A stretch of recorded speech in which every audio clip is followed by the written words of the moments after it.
Bien-aimés, frères et sœurs, amis internautes, que la grâce, la paix et la joie de Dieu soient avec chacun de nous en Jésus-Christ, notre Sauveur.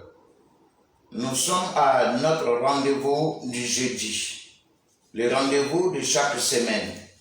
Et Dieu nous fait d'être là, Dieu nous fait grâce d'être là en sa présence. Et je le bénis infiniment pour cela. Et je t'invite à un temps de prière avec moi avant que le Seigneur puisse nous parler en ce matin. Merci notre Dieu en Jésus-Christ, glorieux et vivant, créateur, toi qui maintiens et qui restaure.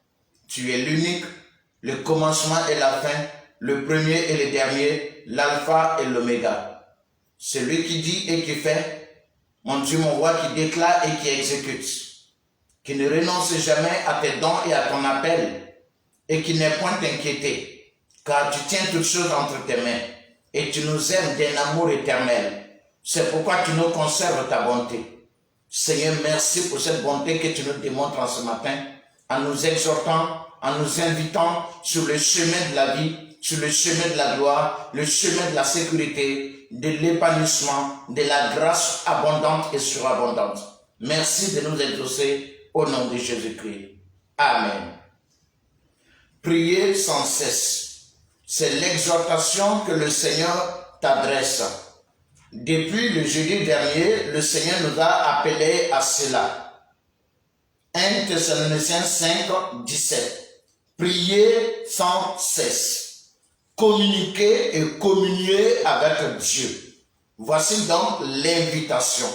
Communiquez avec Dieu. Allez au Seigneur, échangez avec lui, lui apporter des messages que nous avons et aussi recevoir de lui des messages dont nous avons besoin. Oui, ces messages font effet sur chacun de nous. Nos messages font effet sur le Seigneur et ces messages font effet sur nous. Nos messages amènent le Seigneur à ressentir de la compassion, de la miséricorde, à manifester davantage d'amour, à témoigner davantage de son affection et aussi surtout de sa miséricorde et de sa compassion, à le pousser davantage à agir par grâce à notre égard. Mais lui, ces messages nous amènent à être reconnaissants, à être humbles et simples, à être pleins de confiance en lui et aussi à marcher avec assurance parce que nous avons le témoignage qu'il est avec nous. Ainsi, en communiquant avec le Seigneur, il y a ce que nous recevons et prenons.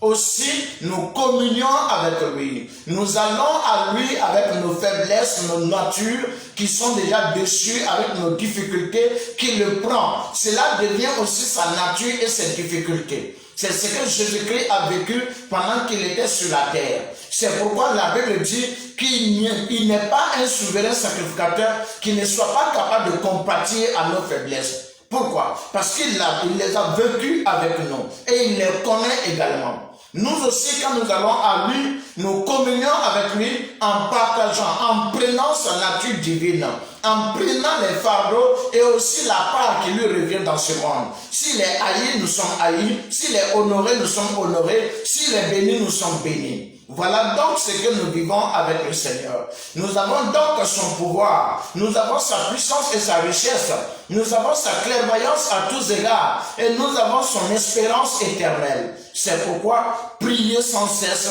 c'est l'une des meilleures choses qu'une personne peut se faire.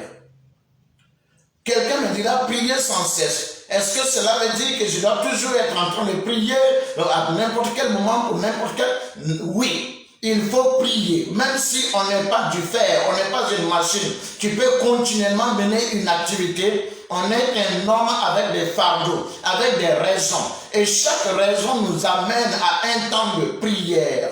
C'est pourquoi la fois dernière, nous avons vu la reconnaissance, l'action de grâce qui est une raison de prier. Quelqu'un à qui l'on a fait du bien est amené à remercier, à témoigner de sa reconnaissance à celui qui lui a fait du bien. Cette raison te pousse donc à aller vers le Seigneur pour lui témoigner de ta reconnaissance. Et cela amène à la prière. Aujourd'hui, il y a une autre raison de prier. Une raison évidente, une raison incontournable. C'est le fait de célébrer véritablement le Seigneur. La célébration est une raison pour laquelle nous devions continuellement être en prière. Bien-aimés, dans le psaume 22, nous lisons ceci. Permettez que je le trouve. Le psaume 22, je lis ceci. Il est écrit au psaume 23. Je publierai ton nom parmi mes frères. Je te célébrerai au milieu de l'assemblée. Le psaume 22, verset 23. Je publierai ton nom parmi les frères. Je te célébrerai au milieu de l'assemblée. David parle ici. Il déclare, il prend un engagement, il manifeste naturellement quelque chose qui bout en lui. La célébration de l'Éternel. Publier le nom de l'Éternel parmi tous ses frères. Cet homme est quelqu'un qui a fait toujours des expériences spéciales avec Dieu. Dans le psaume 22, nous voyons qu'il commence avec des cris de détresse. Un homme qui se sent abandonné, qui se sent trahi, même par Dieu lui-même. Un homme qui a confiance en Dieu et qui semble se voir isolé et abandonné sans pouvoir face à ses ennemis. C'est pourquoi au commencement, il dit, mon Dieu, pourquoi m'as-tu abandonné? Notre Seigneur Jésus-Christ, dans son cas de jugement, a exprimé la même chose. En fait, David était la préfiguration du Seigneur Jésus-Christ dans ce cas précis. Vous voyez? Et donc, nous voyons que cet homme a commencé à ressentir de la détresse. Mais à certains moments, il parle de publier le nom de l'Éternel. Ça veut dire qu'il a fait des expériences par lesquelles les yeux de son cœur se sont davantage ouverts et il a mieux vu le Seigneur. Cela l'a amené à vouloir le célébrer et à publier son nom. Plus vous connaîtrez Dieu, plus vous vous sentez en lien avec Dieu, plus vous allez le célébrer. Frère, sœur, si tu ne pries pas, c'est parce que tes yeux ne se sont pas ouverts sur le Seigneur et sur son royaume. Si tu ne pries pas, c'est parce que les yeux de ton cœur n'ont pas été éclairés en ce qui concerne Dieu et son règne. Frère, sœur, si tu as découvert Dieu, évidemment tu prieras. Tu n'auras pas besoin qu'on te booste, tu n'auras pas besoin qu'on te mobilise, qu'on t'exhorte, parce que cette vision du Seigneur agira en toi et sa célébration viendra naturellement. Ainsi, tu peux célébrer Dieu lui-même. 2 Chroniques chapitre 5. Voici ce qui est dit là-bas. 2 Chroniques 5. Nous lisons ceci au verset 13. Et lorsque ceux qui sonnaient des trompettes et ceux qui chantaient, s'unissant d'un même accord pour célébrer et pour louer l'Éternel, firent retentir les trompettes, les cymbales et les autres instruments, et célébrèrent l'Éternel par ses paroles. Car il est bon, car sa miséricorde dure à toujours. En ce moment, la maison de l'Éternel fut remplie d'une nuée. Gloire à Dieu. Ils célébraient l'Éternel par ses paroles. Car il est miséricordieux, car l'Éternel est bon. Ils ont vu qui est Dieu, ils ont ressenti Dieu. Le voir n'est pas un aspect physique, le voir est une marque spirituelle, une conscience établie, de sorte que notre esprit a pris conscience de cette présence et lui a donné une certaine dimension, une certaine force, une certaine forme un certain fond réel. C'est seulement dans l'esprit de celui qui est convaincu, de celui qui a été touché, que cela se manifeste. Et celui qui célèbre l'Éternel est quelqu'un qui l'a vu réellement. As-tu vu Dieu? Alors prie sans cesse. Parce que ce qu'il est à tes yeux, ce qu'il est dans ta vue, est ce que tu es obligé de manifester. Je t'invite ce matin à célébrer ton Dieu. Célèbre-le dans la prière. Célèbre-le dans la louange. Célèbre-le, mon Dieu, dans les temps d'adoration. Célèbre ce Dieu-là. Il s'attend à toi. S'il s'est manifesté à toi, si tu crois l'avoir rencontré, alors il est évident qu'il fera pousser en toi des soupirs et des expressions de célébration. C'est merveilleux, bien-aimé. Alors ici, c'est la personne de Dieu même. de l'Éternel que Salomon et le peuple célèbrent. Mais nous poursuivons et nous découvrons également qu'il faut célébrer le lien avec Dieu. Et David nous en parle ici. Je m'excuse. David nous en parle au psaume 23.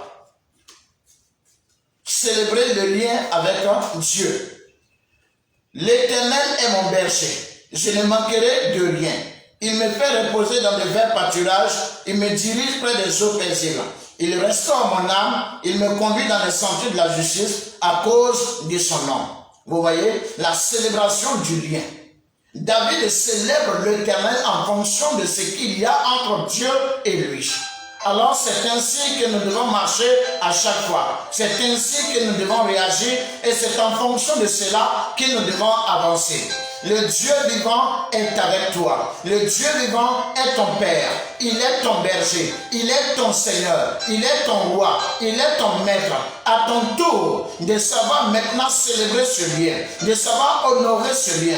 Tu le fais dans la prière, tu le fais dans tes habitudes, tu le fais dans la prière, tu le fais dans tes comportements, tu le fais dans la prière, tu le fais dans tes convictions, tu le fais dans la prière et tu le fais dans tes attitudes, tu le fais dans tes actes de chaque jour. Célébrer l'Éternel parce qu'il a un lien avec toi et parce que tu es lié à sa personne. Frère, sœur, c'est à cela que tu es appelé. C'est à cela que tu es reconnu. C'est à cela que tu es élevé. Célébrer le lien avec Dieu.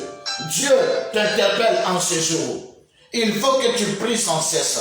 Et la célébration est une raison de prier. Il y a également le fait de célébrer les hauts faits de l'Éternel. Ça veut dire dans notre relation avec Dieu, nous avons dû faire des expériences qui sont restées des expériences très marquantes. Des choses spéciales que nous devons continuellement célébrer. De sorte que nous puissions toujours non seulement être reconnaissants, mais sincèrement rattachés, liés, attachés au Seigneur. Vous savez, si vous ne savez pas de quoi vous avez été tiré, si vous ne savez pas ce qui vous guettait, vous n'allez jamais savoir être véritablement reconnaissant et véritablement engagé avec Dieu dans votre relation. Et c'est ce qui ici nous devons noter. Voici ce qui est écrit. Le psaume 114. Quand Israël sortit d'Égypte, quand la maison de Jacob s'éloigna d'un peuple barbare, Juda devint son sanctuaire. Israël fit son domaine. La mer les vit et s'enfuit. Les Jourdains retourna en arrière. Les montagnes sautèrent comme des béliers. Les collines comme des agneaux. Qu'as-tu, mer, pour t'enfuir? Jourdain, pour retourner en arrière. Qu'avez-vous, montagne, pour sauter comme des béliers? Et vous, collines, comme des agneaux? Tremble devant le Seigneur aux terres, devant le Dieu de Jacob, qui change le rocher en étang, le roc en source d'eau. Alléluia. Célébrer les hauts faits de l'Éternel. Dans ta relation avec Dieu, il y a forcément ce que tu appelleras des hauts faits. Ce n'est pas en comparaison. Non, ce n'est pas en relation avec ce qu'un autre a vécu. Ici, c'est le cas d'Israël. Mais toi, tu as également des hauts faits dans ta vie. Certainement, ils ne sont pas aussi éclatants que pour d'autres personnes qu'on entend à travers les médias, à travers les réseaux sociaux, à tout point. Mais ils t'ont été aussi utiles qu'ils ont été utiles à ces personnes.